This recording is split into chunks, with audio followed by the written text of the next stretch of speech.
some invisible force holding you back? Well, today we're going to dig into the hidden architecture of our minds. You know, the deep down wiring that shapes our potential and the choices we make every single day. And what's wild is that for most of us, the biggest thing in our way is the control we give up without even realizing it. So let's just start with a really direct question. Be honest with yourself. How much control have you actually handed over? It's a tough question, I know, but the answer is everything. It tells you whether you're the one drawing the blueprints for your life, or if you're letting someone or something else do it for you. And you know what's funny how this happens? It's not usually one big decision. It's a million tiny, almost invisible choices we make. We let other people's opinions become our reality. We let that little voice of fear stop us dead in our tracks. And maybe the most powerful one of all, we let the siren song of comfort keep us exactly where we are, sometimes for years. And that brings us right to our first big idea here, the trap of comfort. This is hands down one of the sneakiest but most powerful forces that holds people back from who they could be. I know, it sounds a little backwards, right? How could comfort possibly be dangerous? But here's the thing, comfort isn't like a sudden threat. It's a slow burn. It's the quiet enemy that slowly chips away at your potential over time. So why do we crave it so much? Well, the reasons are totally human. Comfort feels safe. It's predictable. It's the town you grew up in. You know every street, every corner. There are no surprises in the comfort zone, and our brains love that. And here's the catch, the really, really important point. While it feels safe, that feeling comes at a massive price. Comfort, quietly, slowly, and without any fanfare, destroys your potential. It's the silent killer of big dreams. Just think about it for a second. Can you name one truly great, extraordinary thing? An invention, a piece of art, a company that was built on a foundation of pure ease and comfort? The answer is always no. Every single significant achievement in history required stepping out of what was easy and into what was hard.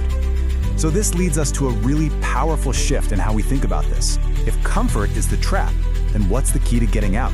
It's pressure. Let's talk about how pressure is actually the very thing that forges our strength. This is basically a fundamental law of growth. It doesn't matter if we're talking about building muscles in the gym or building character in life.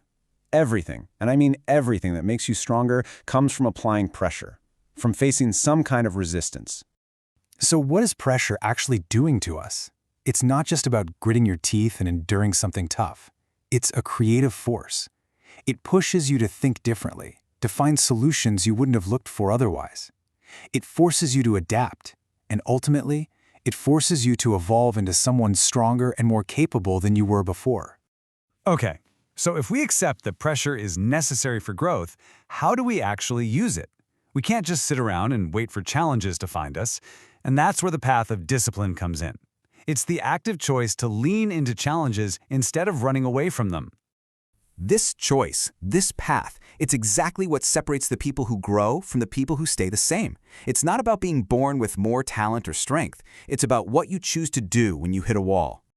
Just look at the difference here. The comfort mindset sees difficulty and runs the other way. The growth mindset sees that same difficulty and asks, how can I use this? One mindset waits around for motivation to just magically appear, while the other gets to work building discipline, which shows up even when motivation doesn't. One is totally passive, the other creates its own momentum.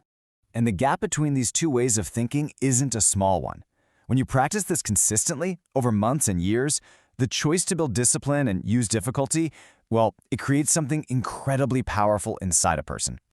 So what is this powerful thing we're talking about? It's real inner strength. And let's be super clear about what that means. We're not talking about loud, flashy success or that fake, over-the-top confidence. We're talking about a quiet, resilient core. It's the kind of internal strength that doesn't crack or shatter when life tests it. So you see, this all comes down to a choice. You don't have to wait for a crisis to start building this kind of strength. You can actually start right now. This is your decisive moment. Your entire path can change in the single moments you truly grasp this one fundamental truth. You are in the driver's seat. It's that simple but profound shift from being a passenger in your own life to being the pilot. And this isn't some big abstract idea. It breaks down into 3 very clear, very actionable steps. Number 1, stop waiting for the right time and start taking control. Number 2, stop blaming other people or your circumstances and start building yourself from the inside out. And finally, number 3, in every small decision you make, stop automatically choosing comfort and start intentionally choosing growth. So as we start to wrap this up, let's just focus on the single most important idea that ties all of this together, and that's the connection between your mindset and your future. At the end of the day, this is the ultimate truth. Your future isn't set in stone by your circumstances, your job, or your past. All of that, that's just the raw material you have to work with. Your future is forged. It's decided by your mindset, by how you choose to look at and respond to all of it. Which really leaves us with just one final question. And this one is only for you to answer.